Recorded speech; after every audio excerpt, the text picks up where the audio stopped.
Shipping. If you've clicked on this video, you are probably familiar with the term, but if you're not, let me be the one to ruin your brain. Like my friend when I explained what a megaverse was to him, let me be the bearer of unfortunate news. Shipping is a desire for two or more characters to be in a relationship, hence the name. Shipping is a pretty big part of most fandom spaces, creating a loyal and very passionate fan base of people who refer to themselves as shippers, usually, that flee to places like fanfiction sites and Tumblr to write about their beloved pairings. No matter what fandom you join, it's pretty much an accepted fact that shipping will be a part of the community in one way or another. Back in the day, you'd not be out of place finding shipping content for characters who had literally never interacted. And while undoubtedly shipping and fandom culture has evolved over the years, it's important to take note of the very rich history and importance of the act for the following video topic. Since you've clicked on this video, I'm going to assume you know what you're getting into, and if by some miracle you don't, even with my very upfront, although brief description of shipping culture, well then I hope you have fun fumbling your way around this video, or leaving, free will, you can do what you want. I'll warn now to those ill-equipped for dealing with unabashedly cringe topics that this will in fact be a quote-unquote deeping it video, where I go over my personal favourite ship in great excruciating detail.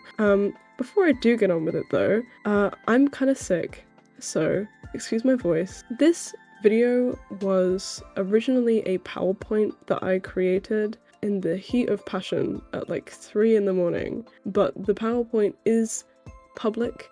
If you want to go through it on your own time, then you are more than welcome to. The link will be in the description. All of the art that is used in the PowerPoint and will be used as background for my audio version of said PowerPoint, which is basically what this video is for those unaware, will also be linked in the description. With that, let's move swiftly on to this video. Awesome. So, what is Sonknux? Well, let me crack my fingers. Do you hear that? Yeah. That's how serious I'm getting about this topic right now. Sonknux is the ship between Sonic the Hedgehog and Knuckles the Echidna. It's also known as Sonknuckles or Knucksonic. The ship is the traditional enemies to rivals to lovers trope, as well as the sun and moon dynamic. They also cover several other categories of beloved dynamics and tropes, included but not limited to opposites attract, red and blue, and doomed yaoi, everyone's favourite. What brings people to the ship?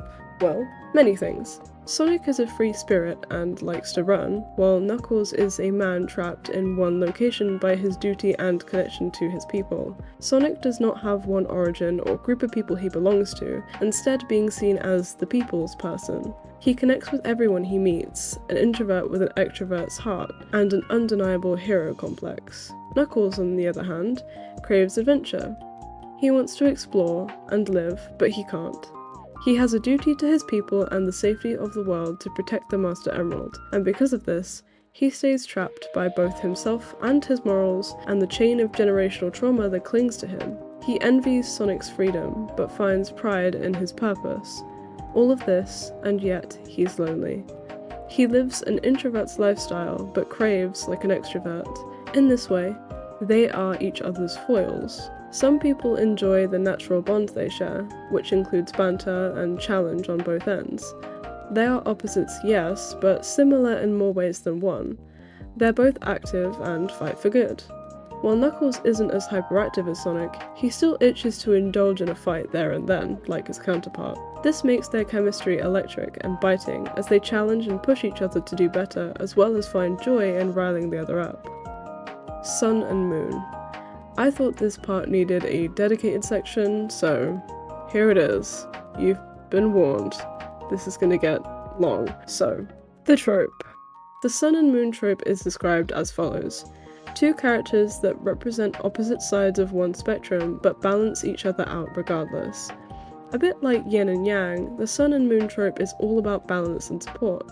While this trope can be inherently angsty, it constantly conveys themes of togetherness and understanding on a separate level to peers who may be around or amongst those who fit it. The sun and moon are both astral bodies, far away from the normalcy of everyday life.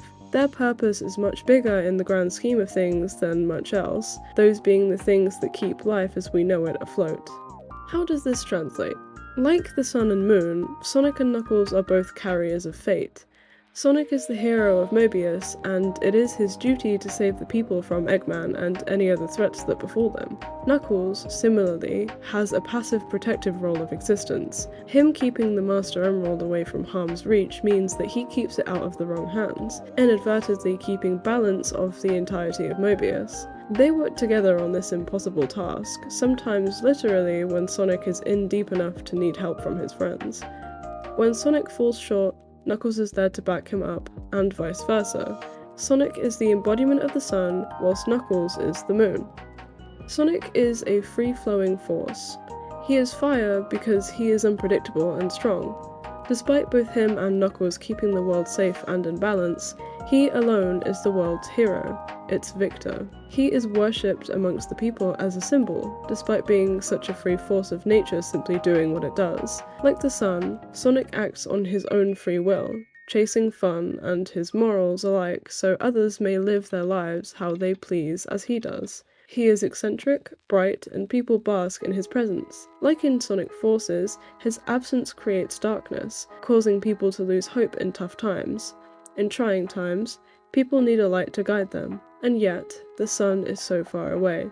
Sonic's hero complex makes him unable to confide his struggles and emotions in very many people. He may live his life freely, but he does not show emotions in the same way. Like the sun, Sonic's existence is so far away from that of a normal Mobian that he is practically a million miles away in the void of space. He is something that brings people together, that loves people and that people love, and yet he is not understood by them in any meaningful way. He is a symbol and a driving force, and a hero. He is the sun. Knuckles is a stationary, stubborn protector, the immovable object to Sonic's unstoppable force. He, like the moon, has one job. He orbits the Earth, protects it by gifting it things nobody notices. He protects the emerald in the background, on an island practically myth, and he does it alone. Like the sun, the moon does a job that ostracizes him from society. It gives him a goal that is so important, it alienates his experience from the average Mobians, and creates an emotional divide that is unable to be crossed. Unlike the sun, however, the moon is known as a harsher victor. It is blunt where the sun is smooth. It is cold where the sun is warm. Knuckles doesn't try and close this gap because he doesn't know how, doesn't know if he should. His separation, his loneliness, is something he knows and sits in like stagnant water. He is the moon, and the moon is a solitary job. Together, Sonic and Knuckles reach an understanding. They are both put on this impossible pedestal by fate, by the people, their people, and they can't do anything but fight for what's right. Sonic chose this lifestyle, but Knuckles did not. Regardless, Sonic knows he is one of the only people that can do his job. It was what he was made for, origins be damned. This creates a kinship between them, a depth of relations no one other can obtain. Different but the same. They are still opposites, and that shows here. Despite the similarities, however, there is still a friction between them. Knuckles is jealous of Sonic's lifestyle, of how free he is, how bright he is in comparison to himself. And yet, at the same time, there is worship there, admiration and respect. It's a common trope for the moon to be more sophisticated or mature or even put together than the sun. It shows in Knuckles as the blunt way he handles emotion. He shows just enough to be normal and understood, but hides so much complex thought that it leaves you wondering if you do actually know him after all. In this way, Knuckles worships the sun. Sonic, similarly, worships the moon. Like the sun, Sonic revels in his friendships. He helps because it's who he is, what he wants, and just what he does. He challenges Knuckles because they are equals to him, and he likewise gets people to see him the way he sees him. We see Sonic talk about Knuckles a lot in the comics, and sometimes in the games. Sonic wants people to see the best in Knuckles the way he does, the way the sun shines its light on the moon, so people can bask in its glow.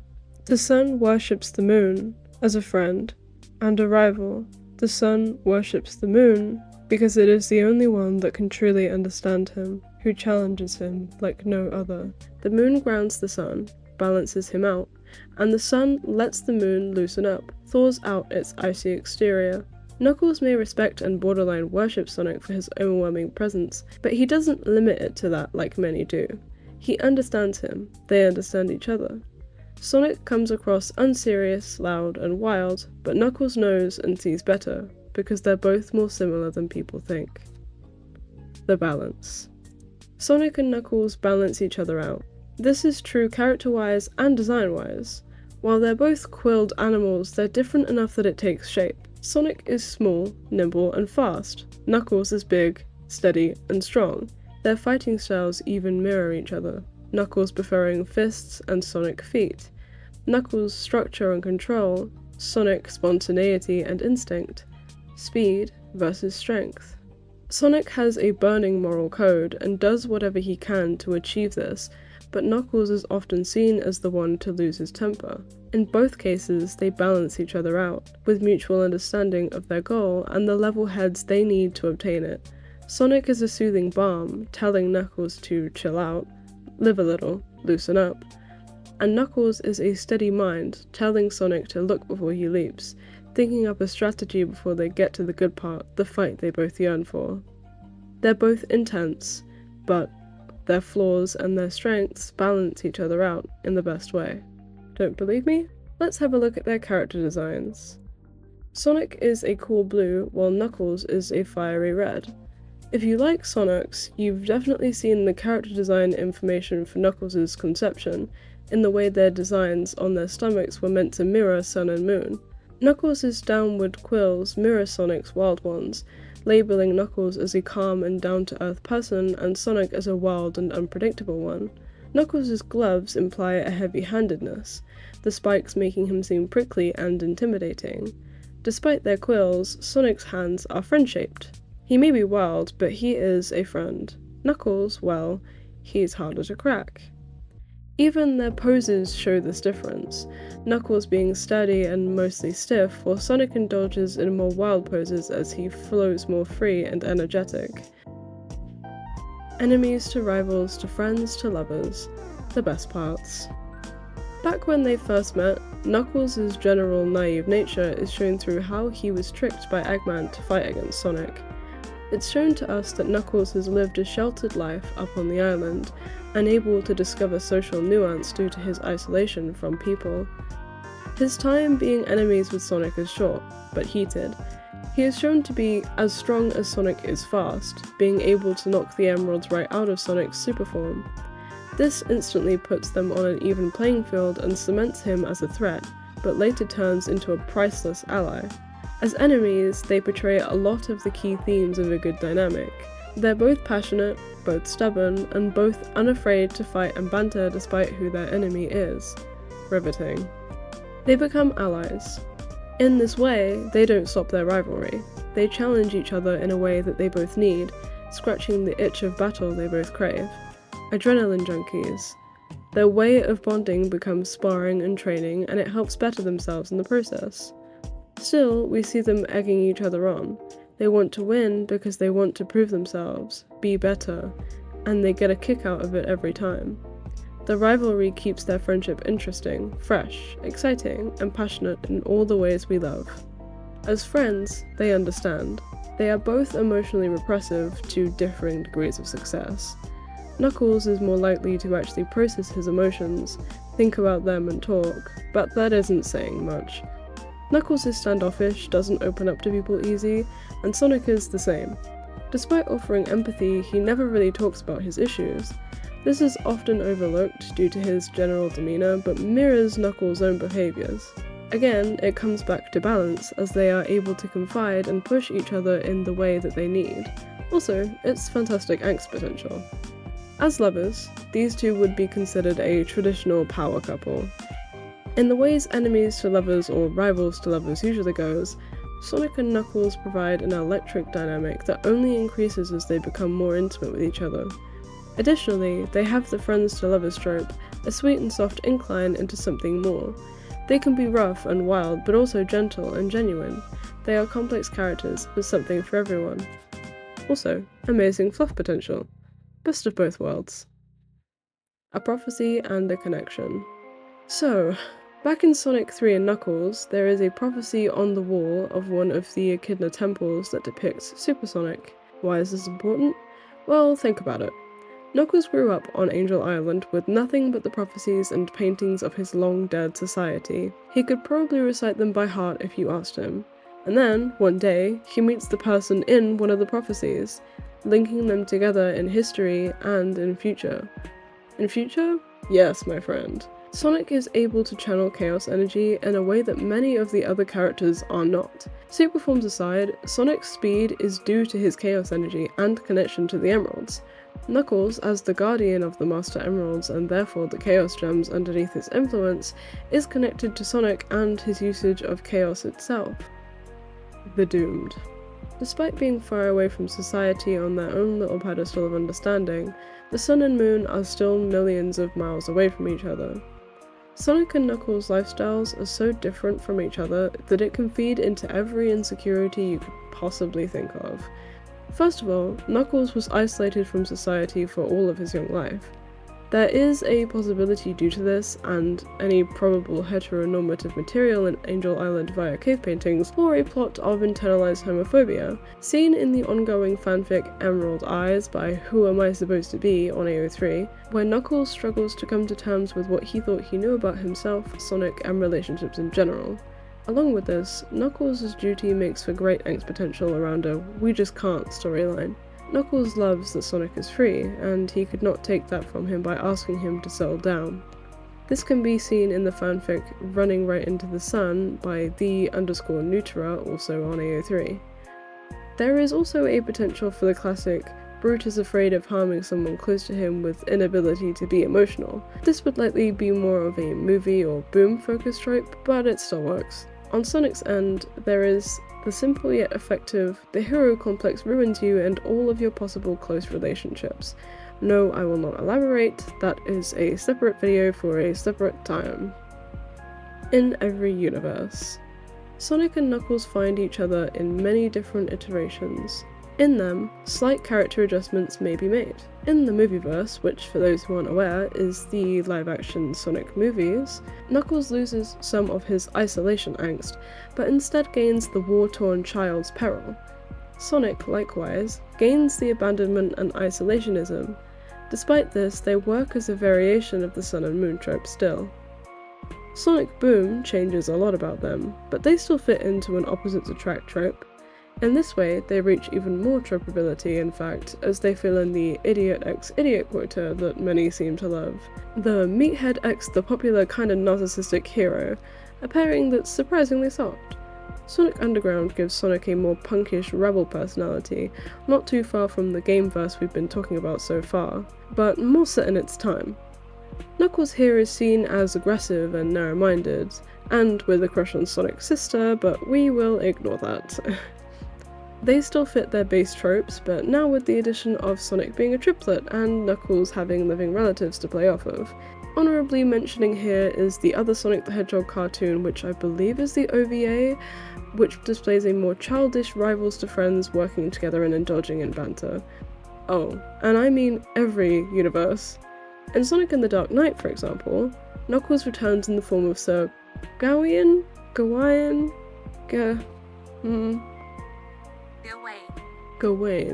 In this iteration, Sonic is the one to convince the other universe's Knuckles that there's more to life than being a knight serving under some king. The trope these two must follow is enemies to rivals to lovers, but in that very specific way that leans towards a bodyguard x irresponsible clients trope. Gawain is very respectful, a contrast to Sonic's brashness which irritates him during Sonic's time in Camelot. By the end, however, Sir Gawain sacrifices his values of fighting like a knight and being chivalrous just for Sonic, as well as his swords. By the end, he's learning to become his own person, and in this way, Sonic continues the cycle of nudging Knuckles into a freer way of life, something he is less successful at in the wider gameverse. Also, this section on Sonic and the Dark Knight was made possible by collaboration from @mef7895 on all platforms. Thank you very much for helping me out here. Lastly is the Archie comic Sonknux. Less popular due to the canonical girlfriends in this series, but they are, despite questionable handling over the years, a strong pairing. What stands out to me the most in Archie is how Sonic has full faith that he can get Knuckles back from his Enerjack form just by beating some sense into him. He trusts and believes in the goodness of his friend so much that he battles him, knowing it's what he needs, teasing him the entire time, knowing he's in there still. Does it knowing Knuckles is stronger than him, holds him gently after despite being past exhaustion himself. Honourable heart-wrenching angst post mention before we move on to our next universe. Oh, you thought I was done? No. This one is just big enough that it needs its own section. Trust me. It's Sun and Moon all over again. So, Sonic Prime. Sonic Prime is a cartoon that takes place spread across the Shatterverse, a small group of alternative universes created by the Paradox Prism that splits Sonic's friends into alternative versions of themselves. In Prime, we get 3 alternate versions of Knuckles: Captain Knuckles the Dread, Renegade Knux, and Gnarly Knuckles. Captain Knuckles the Dread, or Dread as referred to in the fandom, is a pirate, a fun-loving man who gave up his pillaging and treasure hunting ways to pursue a life of companionship with his crew. Dread represents Knuckles' selfish tendencies, his base urges, his need for company and treasure and exploration and control. He is a very intense character because he is all of what makes Knuckles ill-adjusted in dealing with his base desires. Renegade Knux, known as Knux or Renegade and not often both together, is Knuckles' warrior spirit. He is the side of Knuckles that fights to protect. He is the Knuckles that can put together a battle plan, lead an army, fight to survive and die trying. Ruthless like all Knuckleses tend to be, and furious in sinking his teeth in, and in protecting what is his. Gnarly Knuckles, known as just Gnarly, is Knuckles' naivety. This is the Knuckles that was isolated from modern culture and thrust into it full force after meeting Eggman. This is the version of him that is scared, unsure, suspicious and paranoid, his overthinking, his hostile, narrow-mindedness to survive. Dread and Sonic have a dynamic that comes across as raw. Dread is not a good guy. He has done bad things, and Sonic knows. He knows and looks past it in a way that accentuates Knuckles' belief that Sonic is good, too good for him. Knuckles' guilt for falling for Eggman's tricks follows here, in Dread's trust and abandonment issues with his old crew. His mannerisms that are so baseline, they're cruel, feral. Dread wants to be good, but feels so much he can't handle that it overwhelms him. He feels guilt for his mistakes, but shuts down when he realizes what he's done. Shame in himself, his desires, jealousy and self-loathing. He and Sonic make up the highest form of their enemies to lovers, a pairing so dragged down by all of Knuckles' self-destruction that it becomes desperate. It's angst to the highest degree, because Dread holds part of Knuckles that Sonic wants him to experience. Freedom, fun, relaxation, and yet that isn't the case. He, in being free, backs himself into a corner emotionally and creates a situation in which he furthers his negative line of thinking. In a way, this is a version of imposter syndrome. What will Knuckles do with his free will? He will chase his desires. Or at least, this part of him will. This is Sun and Moon in its most tragic descent. The moon relies, the sun forgives. Renegade, on the other hand, is pressure. He is everything that Sonic knows of Knuckles' manner. He is duty, honor, pride. Renegade leads, he charges, he's passionate and fierce. He's not above making allies or friends when it serves. He's compassionate and caring, but calculating too. He is the pressure of the world on Knuckles' shoulders. He is the embodiment of Knuckles' duty to protect, and he is the very thing that keeps them apart. The task is more important, emotions can wait, victory is first, freedom is first. In this, Knuckles is trapped in a different way. It makes their dynamic more rivals to lovers because they work together despite their differences and or clash. Their unique skills aid each other and so they work in tandem, both intense and crushing. It's also worth noting that we've seen this version of Knuckles before, once again, as I've mentioned, in Sonic Forces, where Knuckles is forced, to take over the resistance in that universe and aid them to victory. We know that Knuckles is a character who has a lot of leader capability, which is something that they also managed to touch up on in Sonic Frontiers, where we see him trying to lead the Coco through a battle. It's nice to see this touched up on his character a lot more these days, especially with how they do it in the Movieverse, since his more warrior aspects and upbringing take more root here. And last but not least is Gnarly. Gnarly is essentially Knuckles' shame.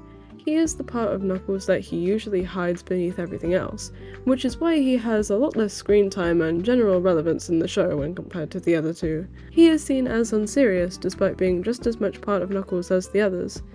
In this way, they could branch the friends to lovers, as Sonic becomes sort of a crutch for Knuckles, but no, I think the more fitting way to label them would be dependency. We would worship support. In this way, Sonic is strong. He is what Knuckles can't be. He is the way he puts on a brave face and smiles when Knuckles can't. Here, Gnarly is closer to Sonic than Knuckles has ever dared, and Sonic is proof of his non-judgment, his friendship, and how he offers support. And yet, the simple erratic nature of Knuckles' paranoia and overthink creates an uneven playing field in his own head, because he sees Sonic as someone of support. He talks himself out of anything more. They will rot away in silence. But it's not all bad. Movieverse is probably the most hopeful of the universes, which is not surprising when you take a step back, honestly. A lot of their angst potential comes from Knuckles' duty to the Emeralds, but in Movieverse, this is non-existent as Knuckles lives on Earth with the Emerald under his and his friends' care. Because of this, we can focus on more down-to-earth aspects of their relationship. They aren't limited to visitation, they live together, they spend time together, bond in ways they can't in the gameverse, they're able to be kids together, truly the sweetest of their friends to lovers, even diving into the childhood friends to lovers territory that also kind of fares in the games due to the fandom age progression, if you still believe in it. Movieverse is essentially this slice of life of the Sonic universe in terms of Sonics, and yes, that does include the life-threatening events because their flaws and trials are what makes them interesting. When I say Sonic is my hyperfixation, this is what I mean. This is what I'm passionate about. A blue hedgehog and a red echidna in love. I don't actually think anyone is on my level of insane about them, and I'm clawing at the walls of my enclosure trying to convert people to the cause. Sonknux fits so many tropes. It's complex and tragic and sweet and gut-wrenching, and I wish more people saw that. Yes, even Boom has its appeal, as satire and stupid as it can be. The fundamental ideas that draw these two characters together has me making this PowerPoint at 5 in the morning in a desperate attempt to explain my restlessness. Is this borderline insane of me? Of course. But here is the product anyway. And as for me recording this right now, it is currently about 1 in the morning, so the pattern persists. Anyway, every piece of art used in this PowerPoint has been linked directly to the source of post, and once again, will be linked in the description of this video. Please go and show them some love. Everyone who creates art for this ship, you have my heart entirely in your hands. Thank you for your service. Any and all reference to fanfiction will also be linked directly, which I did forget to mention at the beginning, and I highly recommend giving some of them a read for yourself. Maybe you'll find something you like. Keep creating. Everything you do inspires. And if you don't think it inspires anyone, trust me when I say it will inspire me. I suck up literally every single piece of Sonknux media that exists, and I put it in my mental bank. And every day when I log on to Twitter/Tumblr/AO3 and I see more and more Sonknux, and I'm just, ooh, it just inspires me so much. That's why I really made this PowerPoint in the first place. And that's why I'm sitting down and recording it as a verbal version right now, because I know for us artists out there who like to pop on a random video essay, this is gonna be gold, okay? This is gonna be gold! But anyway, thank you. If you don't ship Sonknux by the end of this, that's okay. Ship discourse is stupid. Ship what you like within legal bounds. I'm not the boss of you, nobody should be when it comes to this stuff. Fandom is to be enjoyed, and this is how I enjoy it. Thank you for letting me share this with you.